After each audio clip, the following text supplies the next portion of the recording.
tardes a todos. Les vamos a dar la bienvenida al primer curso de introducción a la ecocardiografía de CONAREC, destinado para residentes, para ir introduciéndonos en este mundo de la ecocardiografía. En el día de hoy, que tenemos el primer encuentro, tenemos dos invitados de lujo. Tenemos a la doctora Silvia Majul, que es secretaria electa de la mesa directiva de SAC y además jefa de prácticas cardiológicas del Hospital Fernández y staff de cardiología del Británico de Buenos Aires.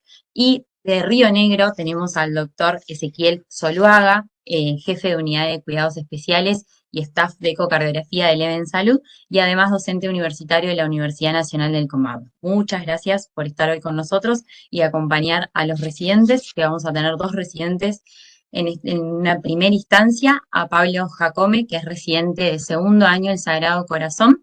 Él nos va a dar la primera disertación y vamos a empezar con ventanas y vistas anatómicas. ¿Se escucha bien? Sí, sí, Yo se sí, escucha. en el chat me ponen... Bueno, bárbaro. Pablo, ¿querés ir empezando? Sí, obvio, ¿se escucha ahí? Sí, se escucha perfecto. Perfecto. Bueno, como ya dijo Cele, no pasa la... Ahí está. Como ya dijo Cele, bueno, vamos a empezar con la charla. En esta primera instancia vamos a ver todo lo que compete a ventanas ecocardiográficas y posteriormente, para concluir, veremos un poco de lo que es segmentación ventricular. Entendiendo que esto es una subespecialidad de la cardiología, esto nada más es una primera vista a todo lo que compete al amplio mundo de la ecocardiografía para tratar de familiarizarnos más que todo con la anatomía, las ventanas y también con la utilidad de esta gran herramienta. Bueno. Definición de ventana ecocardiográfica. Es un área concreta de la pared torácica a través de la cual se puede visualizar las estructuras cardíacas con un haz de ultrasonidos. Esto lo vamos a ver en tres planos principales que vendrían a ser estándares, que nos van a permitir visualizar las diferentes estructuras en ejes tanto longitudinales o eje largo, transversales o eje corto y en un plano apical. Las ventanas que vamos a visualizar van a ser el paresternal en su eje corto y eje largo, apical, subcostal y supraesternal. El primero de ellos va a ser el paraesternal izquierdo en su eje largo y en su eje corto. Las imágenes que tenemos en la parte inferior van a ser las que vamos a visualizar y vamos a estudiar a continuación. El eje largo se obtiene de preferencia con el paciente colocado en decúbito lateral izquierdo, con el brazo izquierdo por debajo de la cabeza, y se va a colocar el transductor en el tercer espacio aproximadamente entre el segundo y quinto espacio intercostal paraesternal izquierdo, con la muesca dirigida hacia el hombro derecho. De esta forma, la imagen que vamos a tener en pantalla va a ser la siguiente, en donde el corazón se encuentra orientado de forma perpendicular al haz de luz y vamos a tener en la parte superior izquierda un pequeño esquema de las imágenes que vamos a ver. Entonces, la anatomía va a ser una aurícula izquierda que se comunica por el anillo mitral hacia el ventrículo izquierdo, el tracto de salida de VI, el anillo aórtico y la aorta proximal. En la parte superior y proximal al haz de luz vamos a tener el ventrículo derecho. Esta vista también nos sirve para diferenciar un derrame pleural de un derrame pericárdico, ya que en el primero vamos a tener una imagen hipoecoica por delante de la aorta ascendente. Acá tenemos más imágenes de la vista del eje largo paresternal izquierdo, en donde podemos visualizar un foco sobre la válvula aórtica con su velo coronariano derecho y su velo no coronariano. Tenemos acá una imagen sobre la válvula mitral con su velo anterior y su velo posterior. En la parte inferior tenemos unas imágenes donde se encuentran haciendo mediciones del diámetro, que esto lo vamos a ver más adelante. Luego, acá tenemos una imagen de un eje corto. Esta imagen la vamos a obtener rotando el transductor 90 grados en sentido horario y quedando con la muesca dirigida hacia el hombro izquierdo del paciente. A partir de esta posición con movimientos cefalocaudales vamos a ir obteniendo los diferentes niveles. En orden van a ser los grandes vasos a nivel de la válvula mitral, a nivel de músculos papilares y finalmente a nivel de apical.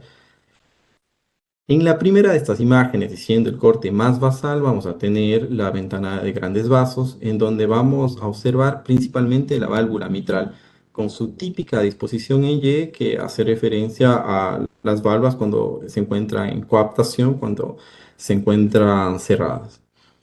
Tenemos primero la valva no coronariana que se continúa con el septum interauricular, la valva coronariana derecha proximal a cavidades derecha, a ventrículo derecho y la valva coronariana izquierda. En su parte inferior tenemos a la aurícula izquierda, septum interauricular y la aurícula derecha que se continúa con el anillo tricuspidio y nos permite visualizar el ventrículo derecho con su tracto de salida hacia la arteria pulmonar.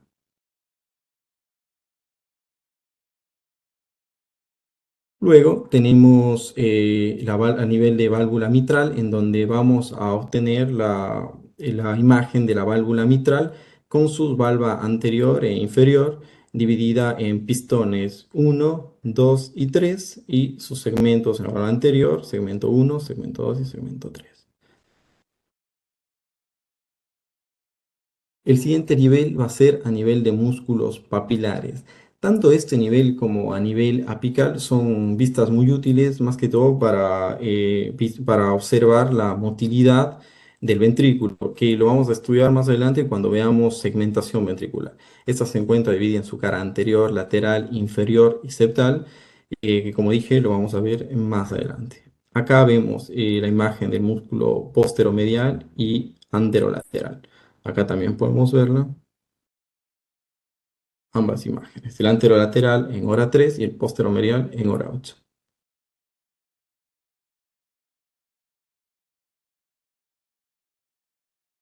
Acá tenemos un nivel de un eje corto a nivel apical en donde nos va a servir más que todo para la visualización de la motilidad. Como dije, lo vamos a ver más adelante cuando veamos la segmentación del ventrículo.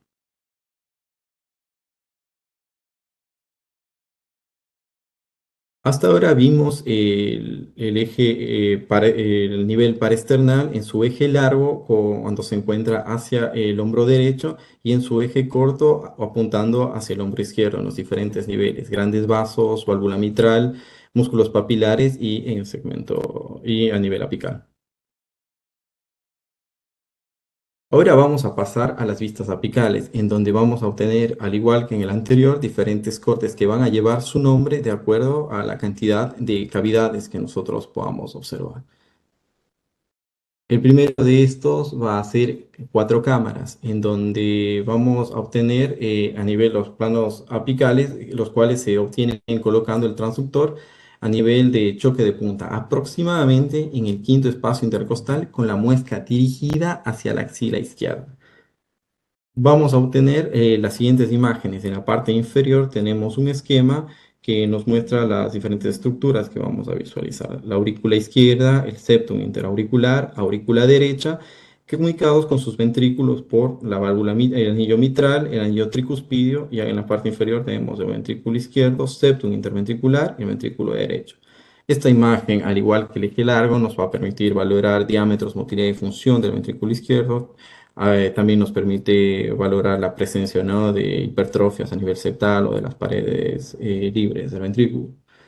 En la parte superior, si bien ahora no vamos a ver patología, podemos observar la relación que existe entre las cavidades. En el primero, en un corazón sin cardiopatía; en el segundo, en un paciente con una miodilatada global; y en el último, con una miorestrictiva. Acá vemos la presencia de una miaurícula. Luego tenemos a nivel de cinco cámaras, que es el ángulo lo vamos a hacer un poco menos profundo con el transductor, y de esta forma vamos a registrar las estructuras más anteriores. Lo vamos a conseguir bajando un poco la cola del transductor y vamos a observar que tenemos la aurícula izquierda con su flujo hacia el ventrículo izquierdo y el tracto de salida del ventrículo izquierdo. También vamos a poder observar el ventrículo derecho Y en la parte derecha tenemos la misma imagen, nada más que la representación que nosotros vamos a visualizar en pantalla.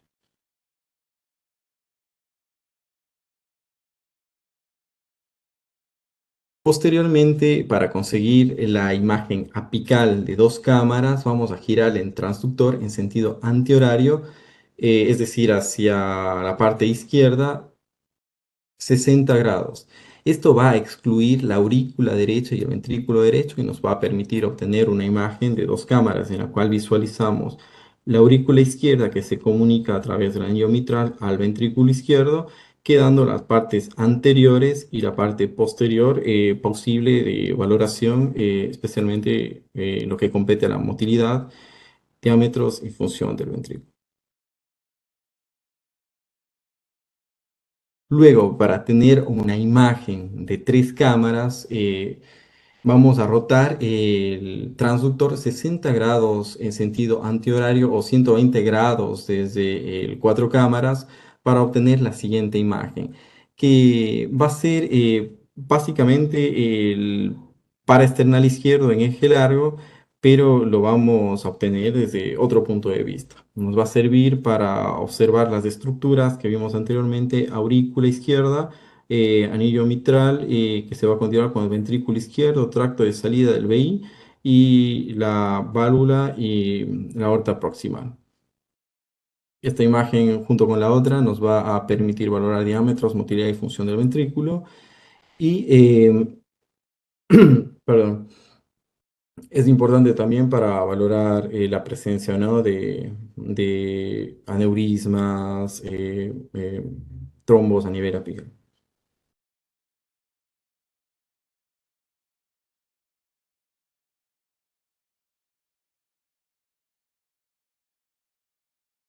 Bien. La siguiente imagen es una vista subcostal. Hasta ahora hemos visto la imagen paraesternal tanto en su eje largo como en su eje corto. Vimos los diferentes niveles a nivel apical, cuatro cámaras, cinco cámaras, dos cámaras y tres cámaras. Y ahora vamos a ver la vista subsifoidea subcostal. Esta imagen es muy valiosa, especialmente en pacientes con mala ventana, que generalmente son los que se encuentran en ambiente crítico, ya que estos van a estar ventilados, van a tener enfisema postquirúrgicos, en los cuales es muy importante valorar la posibilidad de que se encuentren taponados o no. Se va a obtener colocando el transductor con el paciente en decúbito supino en la región subsifoidea, en una posición transversal al abdomen con la muesca dirigida hacia la izquierda del paciente.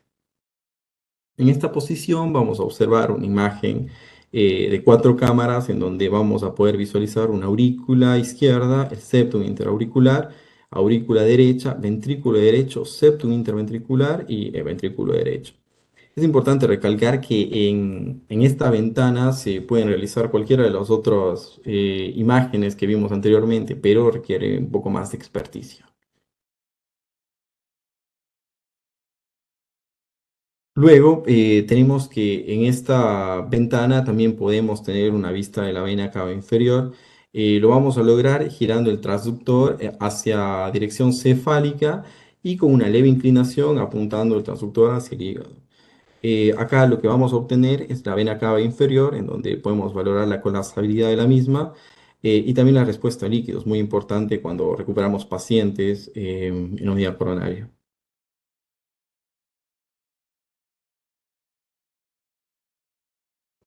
Y finalmente tenemos la vista supraesternal, la cual la vamos a colocar, a lograr colocando el transductor a nivel del hueco supraesternal con la muesca dirigida hacia el hombro derecho. Acá vamos a poder visualizar la aorta ascendente, tronco brachiocefálico, las arterias carótidas común y la porción, la subclavia izquierda y la porción proximal de la aorta descendente. Importante en la evaluación de pacientes, por ejemplo, con disección aórtica, en donde vamos a ver el compromiso que tiene y posteriormente valorar la estrategia terapéutica que vamos a tener con el paciente. Bien. Para concluir la primera parte, tenemos acá una imagen del ojo de buey que se forma con la unión de todos los segmentos del ventrículo izquierdo. El El modelo más aceptado es aquel que tiene 17 segmentos, 6 basales, 6 mediales y 4 apicales. A este se le suma el casquete apical, que vendría a ser el segmento número 17. Como dije anteriormente, toma el corazón como modelo de un hemicono, en donde se divide en segmentos basales, en segmentos mediales y en segmentos apicales, siendo estos 17, los cuales serán a nivel basal y medial, un anteroseptal, inferoseptal, inferior, inferolateral, anterolateral y anterior. Y a nivel del ápex se va a dividir en 5 segmentos: septal, inferior, lateral, anterior y el casquete apical. Esta motilidad se va a valorar principalmente a nivel de un eje corto, a nivel basal en un corte, a nivel de entre la válvula mitral y los músculos papilares, a nivel medial, a nivel de los músculos papilares y a nivel apical a nivel en el corte apical. El basal y a nivel medial va a tener segmentos anteriores, anterolateral, inferolateral, inferior, inferoseptal y anteroseptal. El medial también va a tener un segmento anterior, anterolateral, inferolateral, inferior, inferoseptal y anteroseptal. Los mismos que vamos a encontrarlos representados en las imágenes que nosotros tengamos, y de esta forma vamos a valorar la motilidad de la misma. A nivel apical solamente tiene una división en 4 segmentos: anterior, lateral, inferior y septal. A este se le suma el casquete apical. Luego tenemos a nivel de 4 cámaras, 2 cámaras y 3 cámaras.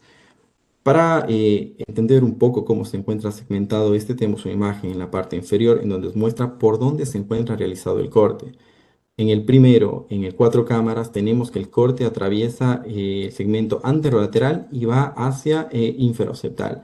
Por lo tanto, vamos a tener un segmento apical lateral, un segmento anterolateral medial, un segmento anterolateral basal y un segmento septal apical, inferoseptal medial e inferoseptal basal.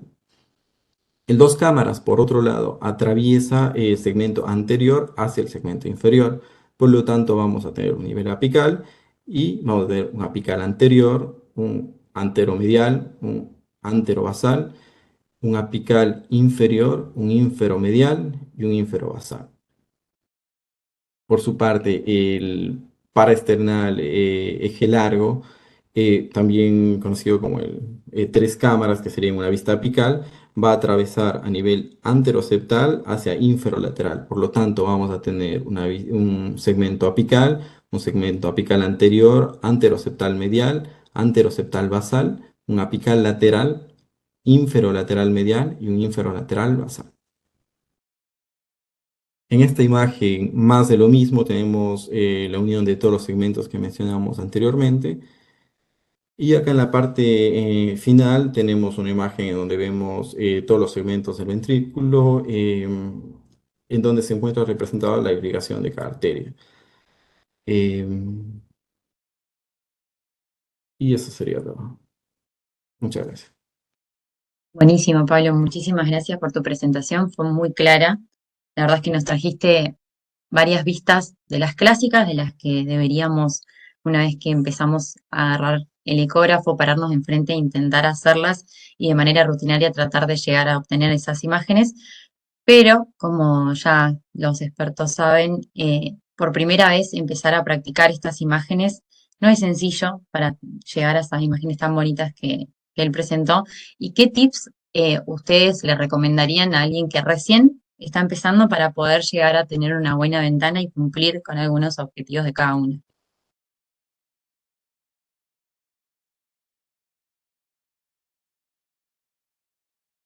Ezequiel, te pido la palabra. ¿Comienzo? Por supuesto, por favor, Silvia.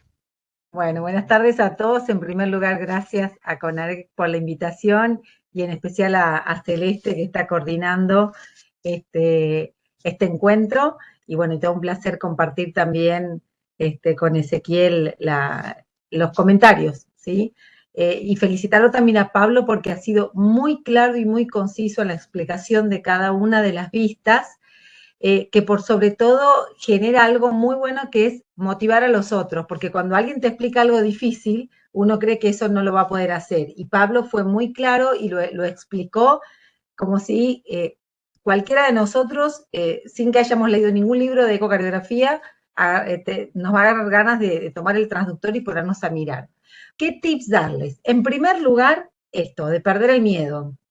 De saber que lo que es mala ventana para nosotros, tanto para Ezequiel como para mí, como para Celeste también, que ya es una besada de la ecocardiografía, va a ser mala ventana para todos, que vamos a tener pacientes muy delgaditos o pacientes con obesidad, en los cuales van a tener malas ventanas ultrasónicas, como recién lo comentaba Pablo, pacientes en estado crítico, donde solo quizás vamos a poder ver desde la ventana subcostal, y por eso la importancia de conocer todas las ventanas y todas las vistas.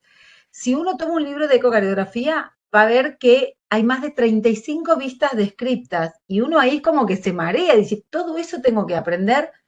Lo que tenemos que saber es que vemos en 2 dimensiones y el corazón es tridimensional. Entonces nosotros con todas las vistas reconstruimos, pero que muchas veces repetimos las visualizaciones y que lo que no podemos ver desde una ventana lo podemos ver desde la otra.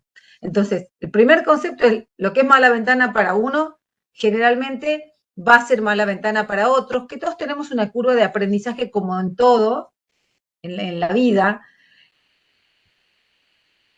y a medida que va el doctor y va buscando las vistas, siempre lo que yo digo es con suavidad, porque así como nosotros vamos perdiendo el miedo, también hay que darse cuenta que del otro lado está un paciente, entonces no hay que presionar mucho, porque uno presione más no va a obtener mejores vistas. Hay que pensar siempre en las patologías de los pacientes. Nos ha pasado de ir a buscar ventanas y llamar a 3 o 4 operadores y nadie ve, y el paciente tiene un enfisema subcutáneo y no vamos a ver nada, aunque llamemos a 10 operadores. Después de que hay patologías también que tenemos que buscar vistas especiales y no convencionales, que no las hacemos todos los días. Esto lo diría como tips general y un poquito como agregar a lo que Pablo comentaba.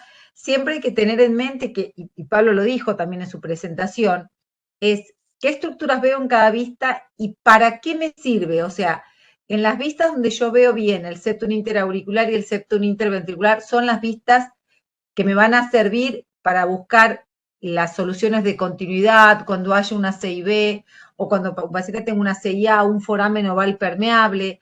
En las estructuras donde yo veo la valva anterior mitral, si yo estoy pensando que mi paciente tiene una endocarditis o puede tener una perforación en esa valva, entonces, ¿qué vista buscar? Cuando él mostraba la segmentación, si estoy pensando en un vaso culpable, ¿qué vista voy a buscar? Buscando el territorio teórico que irriga ese vaso. Tener en cuenta esos tips. Le dejo la palabra a Ezequiel, que seguramente nos va a querer contar algo más. Buenas tardes a todos. Realmente muchísimas gracias por la invitación. Es un placer compartir con todos ustedes y realmente gracias a CONAREC y gracias a Celeste que está llevando a cabo esta organización, que en sí es algo muy complejo y que le está dedicando muchas horas. ¿Qué consejos hay que tener? Primero que nada tengo que saber cómo prender el equipo. Y hoy lo estamos hablando con Silvia. ¿Tienen un ecógrafo disponible en la unidad? ¿Saben prenderlo? ¿Saben tomar las imágenes? ¿Saben guardar las imágenes para después compartirlas? Recuerden que hoy en día nosotros tenemos teléfonos celulares que pueden incluso hacer videitos y nos pueden mandar a quienes están en su casa. Generalmente el ecografista es muy abierto a, mientras no tenga que ir, puede resolver casi cualquier pregunta. Entonces realmente eso no va a molestar para nadie y tienen formas de compartir con otros colegas en el mismo estado de aprendizaje, que es fundamental para hacer esta retroalimentación. Yo crezco, yo aprendo cuando confío con quien estoy aprendiendo. Es muy importante, aparte de prender el equipo, saber usarlo, saber cuidarlo, mantenerlo en condiciones, tengo que tomar las ventanas. Imaginen como tal cual son. Imagínense que tenemos una habitación con 4 ventanas a los costados y tengo un objeto en el medio y ese objeto yo lo tengo que mirar. Ese objeto, para mirarlo tengo que ir utilizando el transductor de una forma u otra manera para ir viendo de un costado, del otro y del otro. Y cada vez voy a ver formas diferentes. Y por suerte están estandarizadas las básicas.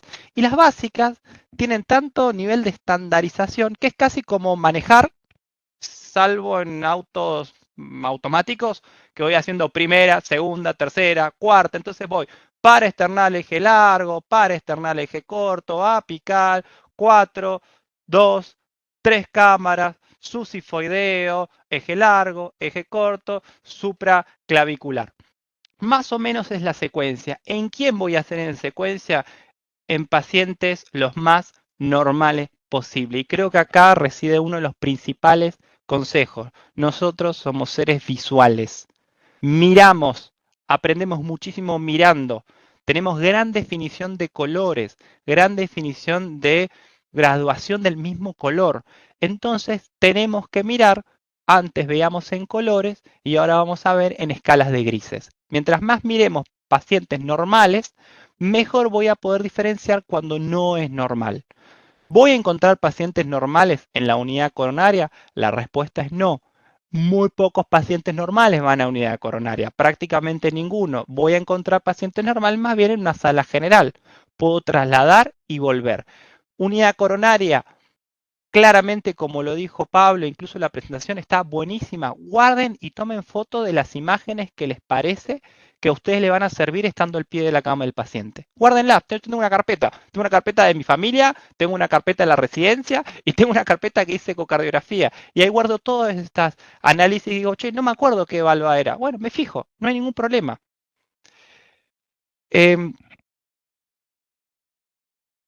Hoy en día tenemos que aprender a que poder ver en estos grises nos va a llevar tiempo y que la ventana, tal cual lo dijo Pablo, es subsifoidea, es una de las que más nos va a servir el paciente acostado boca arriba. El paciente en unidad coronaria, un paciente crítico, es difícil poder movilizarlo. Si lo pueden movilizar para hacer la ventana, háganla. Si no lo pueden movilizar, prueben las ventanas que están, pero subsifoidea a través del hígado, porque yo utilizo el hígado como ventana, puedo tratar de tener la mejor definición. Bueno, la verdad es que son todos datos y consejos que son muy útiles. La verdad es que uno, una vez que agarra el eco, es difícil y se pone a practicar, a practicar, a practicar. Y realmente tratar de ser sistemático, creo que es una de las mejores formas de ser ordenados y de no olvidarnos nada, o de olvidarnos cada vez menos cosas. Siempre decís, ay, me olvidé, ay, me olvidé. Bueno, creo que todos estos tips nos ayudan a de a poquito ir incorporando mejor habilidades y de paso ir siguiendo aprendiendo en todo esto de la ecocardiografía. Ahora vamos a invitar a Pablo a descompartir pantalla, así vemos la próxima presentación, que va a estar a cargo de Gisela Lemos. Ella es residente de tercer año del Hospital de Alta Complejidad Juan Domingo Perón de Formosa y nos va a estar hablando de función sistólica del ventrículo izquierdo. Todo también orientado un poco a la unidad coronaria.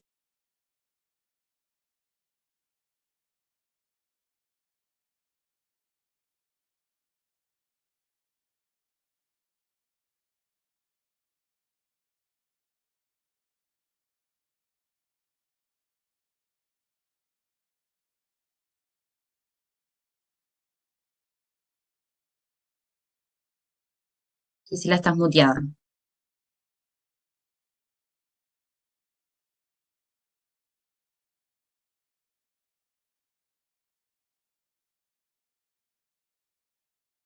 Hola, buenas tardes. Buenas tardes.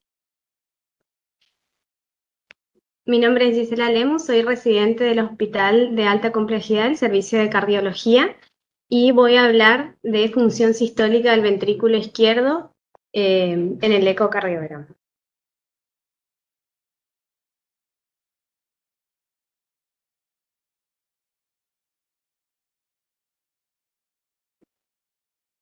Bien. Dentro de lo que es la función ventricular sistólica, se refiere a la capacidad del corazón para expulsar la sangre con el fin de mantener un gasto cardíaco adecuado, el cual es directamente está relacionado con lo que es la la contractilidad miocárdica, la frecuencia cardíaca, la precarga y la poscarga.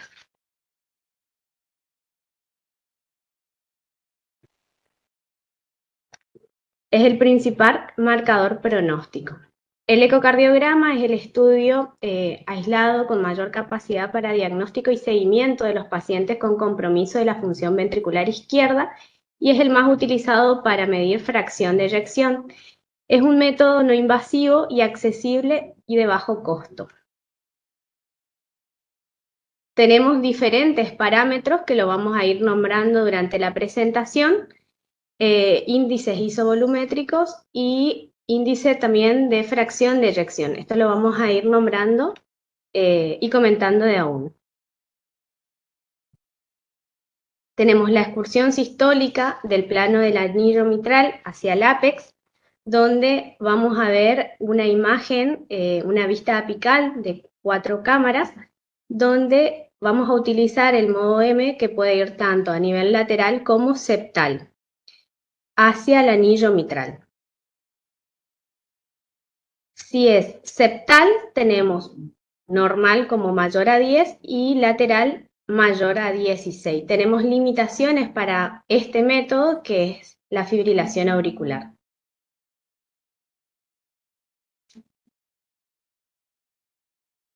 Tenemos el ángulo mitroseptal, que es una vista apical también de 4 cámaras, donde, este método ya está más en desuso, se mide el ángulo entre el septum interventricular y la valva anterior mitral.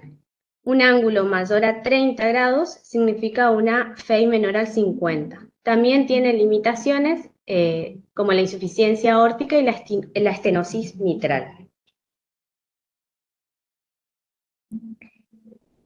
Otro método es la distancia de septum, donde mide la distancia que hay desde el punto E de la valva anterior hacia el septum interventricular. En este caso tenemos una imagen, una vista paraesternal, un eje largo, como habían comentado recién, donde el modo M va a atravesar desde el septum interventricular hacia la válvula mitral. Va a medir la distancia que hay entre ambas.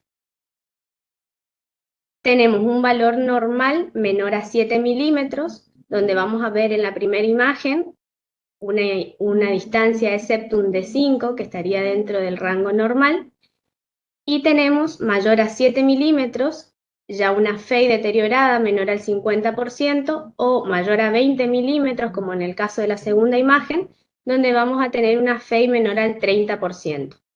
Presenta también limitaciones este método, que son la estenosis mitral y la insuficiencia aórtica.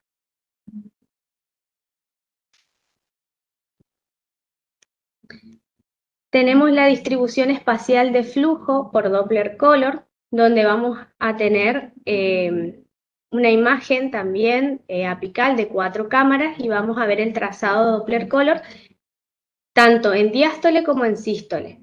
En diástole vamos a ver el flujo rojo hacia ápex y en sístole un flujo azul hacia el tracto de salida del ventrículo izquierdo.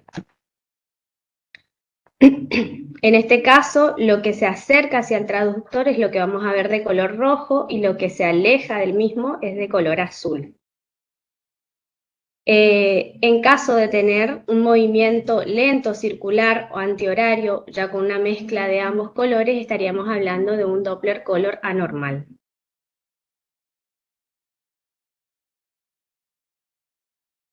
Tenemos el índice de fase isovolúmica, donde tenemos el dP/dt, que es el delta presión sobre el delta tiempo. En este caso, en particular, es muy importante porque necesitamos de un jet de insuficiencia mitral para poder realizar la cuantificación. Es un índice no invasivo que podemos denotar mediante la expresión de delta P, delta tiempo, que se correlaciona muy bien con el delta presión, delta tiempo, también obtenida por cateterismo. En este caso también se utiliza una imagen apical de 4 cámaras donde vamos a ver el jet de la insuficiencia mitral. Teniendo una constante que va a ser el delta presión de 32 y el delta tiempo es lo que nos va a determinar el grado de disfunción ventricular. El valor normal es mayor a 1400.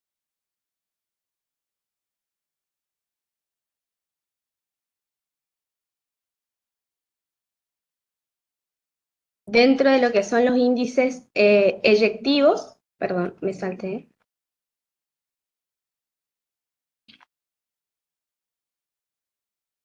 Sí, dentro de los índices eyectivos tenemos la fracción de acortamiento, que es el acortamiento ventricular en su eje menor. En este caso, el método más conocido que tenemos es el método de Teicol, donde vamos a ver el diámetro diastólico tanto en ventrículo izquierdo como el diámetro sistólico del mismo. Se hace la fracción de eyección se va a sacar mediante el diámetro diastólico del VI menor al diámetro sistólico sobre el diámetro diastólico, con un valor normal mayor a 28%. En este caso también vamos a tener limitaciones que son asinergias regionales, anomalías de la motilidad del septum interventricular, un bloqueo completo de rama, arritmias como el Wall-Parkinson-White, marcapasos, post-quirúrgico de cirugía cardíaca y sobrecarga del ventrículo derecho. En este caso también vamos a usar un eje paraesternal largo, donde vamos a atravesar el modo M desde el septum hacia lo que es pared posterior ventricular hacia las valvas.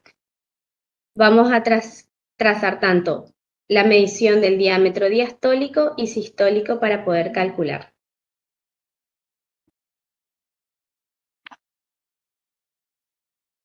La fracción de eyección es el porcentaje de volumen diastólico eyectado con cada sístole. En este caso, el método más utilizado es el método de Simpson, donde vamos a tener que la FEI va a ser igual al volumen de fin de diástole menos al volumen de fin de sístole dividido el volumen de fin de diástole. Esto vamos a obtener con un valor normal mayor a 55%, un deterioro leve de la función entre un 40 y un 55%, un deterioro moderado de 30 a 40% y un deterioro severo menor al 30%. Es el método más utilizado para valorar la función sistólica y el pronóstico. Se mide en forma objetiva o subjetiva y es útil en seguimiento para evaluar progresión de la enfermedad o remodelado inverso. Se puede hacer tanto con dos métodos, monoplano o biplano. Monoplano utilizando solamente una imagen apical de 4 cámaras o biplano donde vamos a utilizar ambas, tanto 4 cámaras como 2 cámaras. Vamos a medir el volumen tanto de fin de diástole como el volumen de fin de sístole.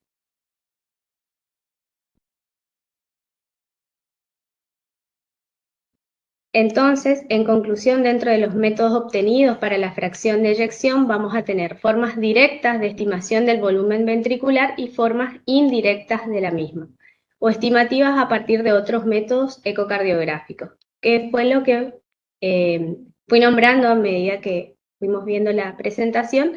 La más utilizada también en nuestro centro es el método de Simpson, pero también tenemos, como dijimos, la fracción de acortamiento, la distancia de septum, PAM, ángulo mitroseptal y el resto que fuimos nombrando.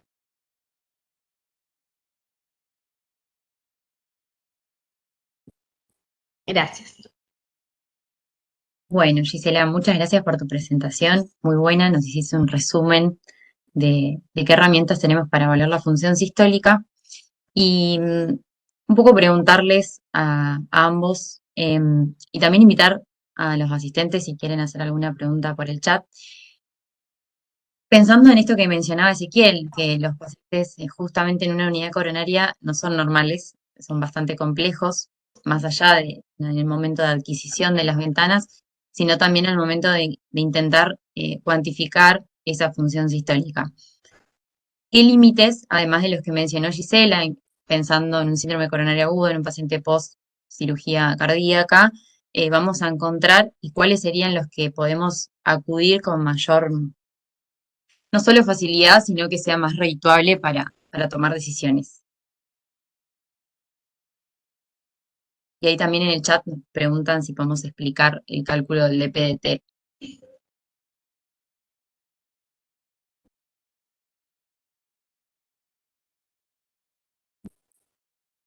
Están los dos muteados. Empieza Ezequiel, yo empecé antes, así que le doy la palabra. Bueno, ¿qué tal? ¿Cómo les va?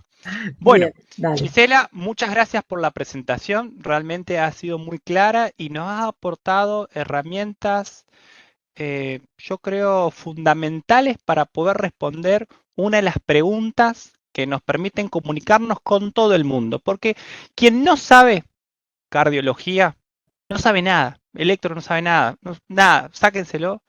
Te va a preguntar qué fracción de eyección tiene. ¿Qué función sistólica tiene? Es lo que le interesa saber. Y nuestro inglés, por así decirlo, nuestro idioma que nos comunica todo, es la fracción de eyección medida por método de Simpson. ¿Es fácil poder lograrlo para alguien que está iniciando? La respuesta es no. ¿Por qué? Primero tengo que tener mucha mano para poder hacer una buena ventana. El paciente tiene que tener una buena ventana. Tengo que poder ver bien las paredes. Segundo, tengo que hacer un cálculo con la mano derecha o con la mano izquierda, depende de cómo utilicen el traductor, y tengo que tener estabilizado la mano donde sostengo el traductor. O sea que necesito experiencia en el manejo del equipo. Entonces, mi primer gran consejo es: hagan la clínica del paciente, interróguenlo, hagan el examen semiológico, hagan el electrocardiograma. A veces en algunas unidades coronarias los enfermeros nos ayudan para hacer el electrocardiograma, que lo agradecemos. Y háganle, si tienen la posibilidad, un ecocardiograma. No importa lo que vean, porque van a ver pacientes patológicos. Desde ya son difíciles. Comencemos entonces por los métodos indirectos. ¿Qué métodos indirectos me gustan? Distancia septal, muy sencillo, muy fácil, muy reproducible. Obviamente tiene limitaciones. Si yo estoy viendo cómo se acerca la valva anterior de la mitral hacia el septum, mis limitaciones principales van a ser que esa valva no se mueva, estenosis mitral, o que algún jet regurgitante le pegue a esa válvula, que va a ser de la insuficiencia aórtica. En esos casos, entre otros más, pero básicamente en esos casos, no me va a servir. ¿Qué otro método me gusta mucho? El ángulo mitroseptal. Sirve y está discutido, pero realmente si yo veo que la válvula se abre y se cierra, habitualmente puedo llegar a tener una correlación con una buena función ventricular. Ojo, porque hay un montón de casos donde a pesar de que se abre, se cierra y demás, la función es mala. Bueno, tengo un compañero al lado, tengo a alguien con más experiencia para guiarme. Y tercero, el spam. El spam es como el primo del TAPSE, por así decirlo. Es del otro lado. Nosotros medimos el TAPSE para el ventrículo derecho, que lo van a escuchar un montón de veces, porque muchas veces es la única elemento que me transmiten en un informe sobre la evaluación del ventrículo derecho, acotado por cierto. El spam es del otro lado. ¿Qué me marca? Las fibras longitudinales. ¿Se me acerca a la base de la punta? Sí. ¿Se me acerca mucho? Perfecto. Buena función. ¿No se me acerca mucho? Bueno. Si junto, y esto es algo muy importante siempre que hagan ecocardiografía, tiene que tener correlación, tiene que tener armonía. ¿Entre qué? Entre varios de estos elementos. Si todos los elementos apuntan para el mismo lado, yo eventualmente puedo decir con cierta seguridad, estoy apuntando para un lado correcto. ¿Tengo práctica? ¿Tengo cancha? ¿Me animo? ¿Alguien me puede acompañar? Sí. Paso a los otros métodos que son directos. Paso a la fracción de acortamiento. Paso a la fracción de eyección. Fracción de acortamiento, Tail, diámetros me los termina pasando a volúmenes, y fracción de eyección por Simpson, hay otros métodos también, pero me pasan volúmenes directamente y me los porcentualizan. Silvia, te dejo lo que quieras continuar. Bueno, vamos a dar continuidad a lo que comentó Ezequiel. Bueno, en primer lugar, Gisela, felicitaciones por tu presentación y porque sobre todas las cosas transmitió un concepto que nos tiene que quedar claro a todos, y es que fracción de eyección no es sinónimo de función ventricular. Creo que en su presentación y en el mostrarnos todos los parámetros, lo que ella nos mostraba es función ventricular, es función miocárdica, función de bomba, función contráctil, y eso que no nos metemos en los métodos avanzados como para hablar de función de fibra y en deformación miocárdica. Pero eso es lo más importante, es entender que más allá de que todo nos piden a nosotros la fracción de eyección, función ventricular son diversos parámetros, y como lo decía Ezequiel recién y lo detallaba, y de alguna manera respondía a lo que Celeste nos preguntaba, nosotros en limitaciones podemos decir que hay limitaciones generales, cuando estamos tomando una vista y no vemos los bordes endocárdicos y estamos haciendo un foreshortening, que es cuando nosotros cortamos el ápex y vemos una punta muy redonda, pero es porque estamos viendo un falso ápex, y limitaciones particulares como las que detallaba recién Ezequiel cuando ponía como ejemplo algunos de los tantos parámetros que utilizamos para medir, para evaluar la función ventricular. Entonces, me parece que lo primero que nos tiene que quedar claro es el mensaje que transmitió Gisela, y es función ventricular, no es solo fracción de eyección, sino son muchos parámetros. Cada parámetro analiza un aspecto de la función ventricular, entonces tenemos que saber qué es lo que nosotros estamos evaluando. Después también saber que hoy en día existen métodos automáticos de mediciones de la fracción de eyección que hacen que inclusive en menos de un minuto nosotros simplemente marcando 3 puntitos nos puede estimar la fracción de eyección, pero que muchas veces nos vamos a encontrar con diversos equipos, como los que también comentaba Ezequiel al principio, el equipo que tenemos en la unidad coronaria o en el área crítica donde estamos, que quizás no sea el más moderno, entonces nosotros tendremos que hacer manualmente las mediciones. Y ahí, respondiendo también al pedido inicial que hizo Celeste, tratando de tirar tips, conozcan el equipo, desde dónde se enchufa, como decía Ezequiel, dónde se enciende, hasta cómo setear el equipo. Porque seguramente el ojo de Ezequiel, el ojo de Celeste, el ojo de Gisela o de Pablo y el mío son diferentes. Entonces nos vamos a sentar en la misma silla, vamos a mirar al paciente y nuestro seteo va a ser diferente. Entonces, vean de dónde se modifica la profundidad, de dónde se modifica la ganancia, de dónde se modifica cada uno de los aspectos, porque eso va a hacer que nuestra imagen sea mejor y que la calidad del dato que nosotros vamos a dar también sea mejor. Ustedes escucharon que recién Gisela comentaba entre los últimos puntos de su presentación que incluso existe el análisis subjetivo de la función ventricular. Y es lo que nosotros decimos que es la fracción de eyección a ojo o la función ventricular según nuestro ojo.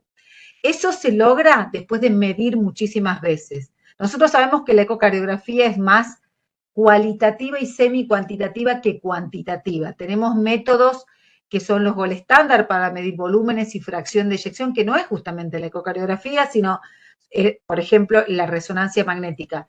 Pero tenemos que sacar de la ecocardiografía todo lo que nos puede dar. Entonces, para ello, conocer todas las limitaciones de cada uno de los parámetros para medir función ventricular, cuando no tenemos que usar ese parámetro. Hablábamos recién de la distancia mitroseptal. Es muy útil, pero si nosotros tenemos un paciente que acaba de tener un infarto, no nos es útil. Recién no sé si Gabriel, creo que el que preguntaba en el chat, ¿se puede utilizar la medición de la onda S mediante el Doppler tisular? Claro que se puede utilizar. Se puede utilizar como un parámetro de función ventricular global en la medida que mi paciente no tenga un infarto lateral. Se puede utilizar en la medida que mi paciente no tenga una calcificación severa del anillo mitral. Se puede utilizar en la medida que mi paciente no tenga una prótesis mitral implantada ahí.